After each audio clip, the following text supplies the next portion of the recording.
मनुष्य को अपने किए गए कर्मों का फल भुगतना ही पड़ता है। एक दरिद्र ब्राह्मण यात्रा करते करते किसी नगर से गुजर रहा था। बड़े बड़े महल एवं अट्टालिकाओं को देखकर ब्राह्मण भिक्षा मांगने गया, किंतु उस नगर में किसी ने भी उसे 2 मुट्ठी अन्न नहीं दिया। आखिर दोपहर हो गई तो ब्राह्मण दुखी होकर अपने भाग्य को कोसता हुआ जा रहा था। सोच रहा था, कैसा मेरा दुर्भाग्य है, इतने बड़े नगर में मुझे खाने के लिए 2 मुट्ठी अन्न तक नहीं मिला। रोटी बनाकर खाने के लिए 2 मुट्ठी आटा तक नहीं मिला। इतने में एक सिद्ध संत की निगाह उस ब्राह्मण पर पड़ी। उन्होंने ब्राह्मण की बड़बड़ाहट सुन ली। वे बड़े पहुँचे हुए संत थे। उन्होंने कहा, हे दरिद्र ब्राह्मण, तुम मनुष्य से भिक्षा मांगो, पशु क्या जाने भिक्षा देना। ये सुनकर ब्राह्मण दंग रह गया और कहने लगा, हे महात्मा, आप क्या कह रहे हैं? बड़ी बड़ी अट्टालिकाओं में रहने वाले मनुष्यों से ही मैंने भिक्षा मांगी है। महात्मा बोले, नहीं ब्राह्मण, मनुष्य शरीर में दिखने वाले वे लोग भीतर से मनुष्य नहीं हैं। अभी भी वे पिछले जन्म के हिसाब से ही जी रहे हैं। कोई शेर की योनि से आया है तो कोई कुत्ते की योनि से आया है, कोई हिरण की योनि से आया है तो कोई गाय या भैंस की योनि से आया है। उनकी आकृति मानव शरीर की जरूर है, किंतु अभी तक मनुष्यत्व निखरा नहीं है, और जब तक मनुष्यत्व नहीं निखरता तब तक दूसरे मनुष्य की पीड़ा का पता नहीं चलता। दूसरे में भी मेरा प्रभु ही है, यह ज्ञान नहीं होता। तुमने मनुष्यों से नहीं, पशुओं से भिक्षा मांगी है। ब्राह्मण का चेहरा दुख व निराशा से भरा था। सिद्ध पुरुष तो दूर दृष्टि के धनी होते हैं।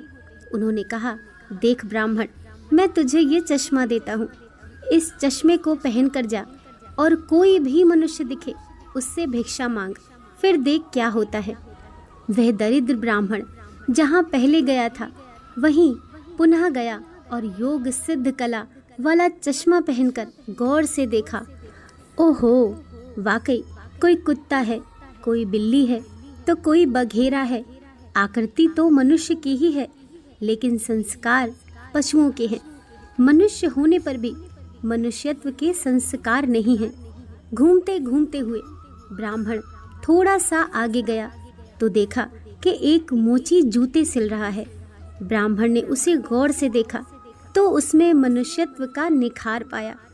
ब्राह्मण ने उसके पास जाकर कहा, भाई, तेरा धंधा तो बहुत हल्का है और मैं ब्राह्मण रीति रिवाज और कर्म कांड को बड़ी चुस्ती से पालता हूँ। मुझे बड़ी भूख लगी है, इसलिए मैं तुझसे मांगता हूँ, क्योंकि मुझे तुझ में मनुष्यत्व दिखा है। उस मोची की आंखों से टप टप आंसू बरसने लगे। वह बोला, हे प्रभु, आप भूखे हैं। हे मेरे भगवान, आप भूखे हैं, इतनी देर आप कहाँ थे? यह कहकर मोची उठा और जूते सिलकर आना दो आना जो इकट्ठा किया था उस रेजगारी को लेकर हलवाई की दुकान पर पहुंचा और बोला, हलवाई भाई, मेरे भूखे भगवान की सेवा कर लो। ये चिल्लर यहाँ रखता हूँ, जो कुछ भी सब्जी, पराठे, पूरी आदि दे सकते हो वे इन्हें दे दो, मैं अभी आता हूँ। ये कहकर मोची भागा और घर जाकर अपने हाथ से बनाई हुई एक जोड़ी जूती ले आया और चौराहे पर उसे बेचने के लिए खड़ा हो गया। उस राज्य का राजा जूतियों का बड़ा शौकीन था। उस दिन भी उसने कई तरह की जूतियां पहनी, किंतु किसी की बनावट उसे पसंद नहीं आई तो किसी का नाप नहीं आया। 2-5 बार प्रयत्न करने पर भी राजा को कोई पसंद नहीं आई तो राजा मंत्री से क्रुद्ध होकर बोला, अगर इस बार ढंग की जूती लाया तो जूती वाले को इनाम दूंगा, और नहीं लाया तो मंत्री के बच्चे तेरी खबर ले लूंगा। दिव्य योग से मंत्री की नजर इस मोची के रूप में खड़े असली मानव पर पड़ गई, जिसमें मानवता खिली थी, जिसकी आंखों में कुछ प्रेम के भाव थे, चित्त में दया करुणा थी। ब्राह्मण के संग का थोड़ा रंग लगा था। मंत्री ने मोची से जूती ले ली और राजा के पास ले गया। राजा को वह जूती एकदम फिट आ गई, मानो ये जूती राजा के नाप की ही बनी थी। राजा ने कहा, ऐसी जूती तो मैं पहली बार ही पहन रहा हूँ। किस मोची ने बनाई है ये जूती? मंत्री बोला, हुजूर, ये मोची बाहर ही खड़ा है। मोची को बुलाया गया। उसको देखकर राजा की भी मानवता थोड़ी खिली। राजा ने कहा, जूती के तो 5 रुपए होते हैं, किंतु ये जूती 5 रुपए वाली नहीं है, 500 वाली जूती है। जूती बनाने वाले को 500 और जूती के 500, कुल 1000 रुपए इसको दे दो। मोची बोला, राजा जी तनिक ठहरिए, ये जूती मेरी नहीं है, जिसकी है उसे मैं अभी ले आता हूँ। मोची जाकर विनय पूर्वक उस ब्राह्मण को राजा के पास ले आया और राजा से बोला, राजा जी, ये जूती इन्हीं की है। राजा को आश्चर्य हुआ। वह बोला, ये तो ब्राह्मण है, इसकी जूती कैसे? राजा ने ब्राह्मण से पूछा तो ब्राह्मण ने कहा, मैं तो ब्राह्मण हूँ, यात्रा करने निकला हूँ। राजा बोला, मोची, जूती तो तुम बेच रहे थे, इस ब्राह्मण ने जूती कब खरीदी और बेची? मोची ने कहा, राजन, मैंने मन में ही संकल्प कर लिया था कि इन जूती की जो रकम आएगी वह इन ब्राह्मण देव की होगी। जब रकम इनकी है तो मैं इन रुपयों को कैसे ले सकता हूँ, इसीलिए मैं इन्हें ले आया हूँ। ना जाने किसी जन्म में मैंने दान करने का संकल्प लिया होगा और मुकर गया होऊंगा, तभी तो ये मोची का चोला मिला है। अब भी यदि मुकर जाऊं तो ना जाने मेरी कैसी दुर्गति हो। इसीलिए राजन, ये रुपए मेरे नहीं हुए। मेरे मन में आ गया था कि इस जूती की रकम इनके लिए होगी, फिर 5 रुपए मिलते तो भी इनके होते और 1000 मिल रहे हैं तो भी इनके ही हैं। हो सकता है मेरा मन बेईमान हो जाता, इसीलिए मैंने रुपयों को नहीं छुआ और असली अधिकारी को ले आया। राजा ने आश्चर्यचकित होकर ब्राह्मण से पूछा, ब्राह्मण, मोची से तुम्हारा परिचय कैसे हुआ? ब्राह्मण ने सारी आप बीती सुनाते हुए सिद्ध पुरुष के चश्मे वाली बात बताई और कहा कि राजन, आपके राज्य में पशुओं के दर्शन तो बहुत हुए, लेकिन मनुष्यत्व का अंश इन मोची भाई में ही नजर आया।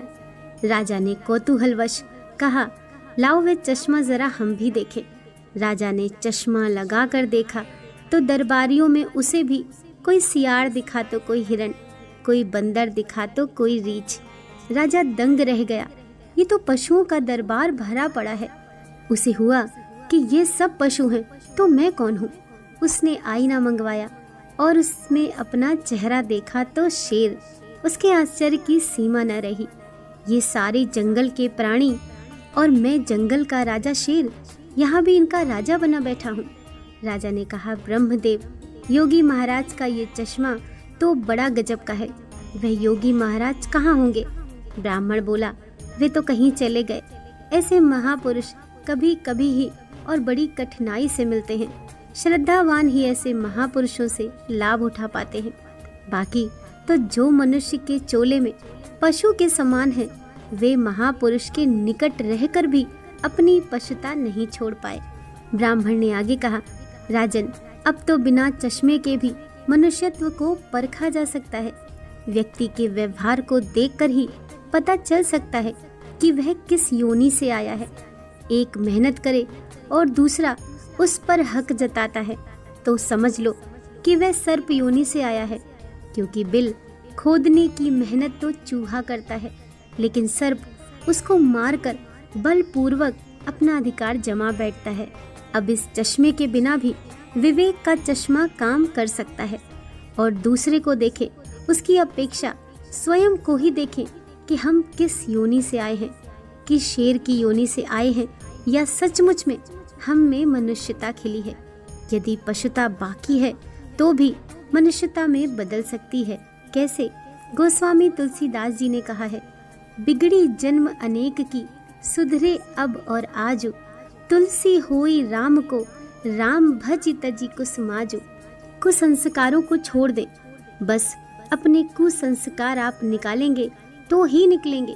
अपने भीतर छिपे हुए पशुत्व को आप निकालेंगे तो ही निकलेगा। यह भी तब संभव होगा जब आप अपने समय की कीमत समझेंगे। मनुष्यत्व आए तो एक एक पल को सार्थक किए बिना आप चुप नहीं बैठेंगे। पशु अपना समय ऐसे ही गंवाता है। पशुत्व के संस्कार पड़े रहेंगे तो आपका समय बिगड़ेगा। अतः पशुत्व के संस्कारों को आप बाहर निकालिए एवं मनुष्यता के संस्कारों को उभारिए और सिद्ध पुरुष का चश्मा नहीं वरन अपने विवेक का चश्मा ही कार्य करेगा। और इस विवेक के चश्मे को पाने की युक्ति मिलती है हरि नाम कीर्तन यानी सत्संग से। तो हे आत्मजनों, मानवता से जो पूर्ण हो वही मनुष्य कहलाता है। बिन मानवता के मानव भी पशु तुल्य रह जाता है। इसीलिए आप जो भी कमा रहे हैं उसमें से कम 2% दान करते रहें। जो सेवा आपको सही लगे उसमें। जय श्री राधे। दोस्तों, कहानी पसंद आई हो तो वीडियो को लाइक कीजिए, चैनल को सब्सक्राइब कीजिए। मिलते हैं नेक्स्ट वीडियो के साथ। हरे कृष्णा।